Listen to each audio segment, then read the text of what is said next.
আজকে দীপঙ্কর ভট্টাচার্য অর্থাৎ বাদুড়িয়া পুরসভার তৃণমূলের পুরপ্রধান তাকে বসিরহাট মহকুমা আদালতে পেশ করা হয়। পুলিশের পক্ষ থেকে 7 দিনের হেফাজত চেয়ে আবেদন জানানো হয় এবং বিচারক 6 দিনের পুলিশ হেফাজত মঞ্জুর করেছেন। এবং যেটা জানা যাচ্ছে তার বিরুদ্ধে যেহেতু তিনি একজন সরকারি প্রতিনিধি অর্থাৎ পুরপ্রধান, সরকারি অর্থ তছরূপ সহ একাধিক ধারায় তার বিরুদ্ধে মামলা রুজু করা। শুধু তাই নয়, সরকারি ত্রাণ সেগুলো তছরূপের অভিযোগ উঠেছে। কেননা যে কম্পিউটার সেন্টার পুরা এলাকা বাদুড়িয়া পুরসভার 12 নম্বর ওয়ার্ড, যেখানে স্থানীয় বাসিন্দারা স্থানীয় সিপিএম নেতৃত্ব গতকাল বিকেল থেকে যে বাড়িটি পুরো ঘিরে ফেলে, খবর দেওয়া হয় বাদুড়িয়া থানার পুলিশকে। পুলিশ এসে প্রথমে তালা ভাঙতে পারেনি, পরবর্তীকালে পুলিশ তালা ভেঙে ভেতরে ঢোকে এবং সেখানে গিয়ে পুলিশের চক্ষু চরকগাছ হয়ে যায়। 200 বান্ডিল ত্রিপল অর্থাৎ 4500 ত্রিপল উদ্ধার হয় এবং ত্রিপলের মধ্যেই রঙের কৌটোর মধ্যে থরে থরে টাকা সাজানো ছিল। এরপর টাকা গোনার মেশিন নিয়ে আসা হয়, রাতভর টাকা গোনা হয় এবং তাতে দেখা যাচ্ছে 80 লক্ষ টাকা রয়েছে। এলাকার বাসিন্দা এবং স্থানীয় সিপিএম নেতৃত্বের অভিযোগ যে বাদুড়িয়া পুরসভা এলাকায় আবাস যোজনায় গত কয়েক বছরে দুর্নীতি হয়েছে এবং কারুর থেকে 15,000 কারুর থেকে 20,000 টাকা নেওয়া আছে।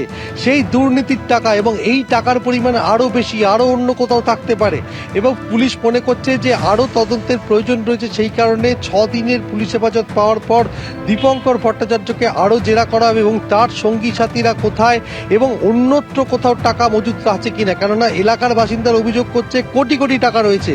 কেননা স্থানীয়দের অভিযোগের ভিত্তিতে দীপঙ্কর ভট্টাচার্যকে গ্রেপ্তার করা হয়েছে এবং গোটা বিষয়টি ভিডিওগ্রাফি করা হচ্ছে। অর্থাৎ যে টাকা উদ্ধার করা হয়েছে, টাকা গোনা হয়েছে, পুরো বিষয়টি পুলিশের পক্ষ থেকে ভিডিওগ্রাফি করা হয়েছে এবং পুলিশের পক্ষ থেকে পুলিশও হতবাক যে কম্পিউটার সেন্টারে একটি ঘরের মধ্যে সরকারি ত্রাণে 4,500 ত্রিপল মজুদ রাখা ছিল এবং ত্রিপলের মধ্যেই রাখা ছিল রঙের কৌটো, আর রঙের কৌটোর মধ্যে থরে থরে টাকা সাজানো ছিল।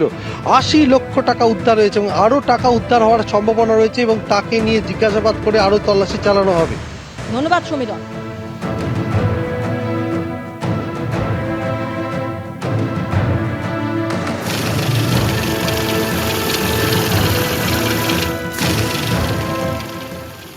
তার বিরুদ্ধে মেনলি চুরি এবং ক্রিমিনাল বিচার ট্রাস্ট বাই পাবলিক সার্ভেন্ট এই ধরনের অভিযোগটাই মেন।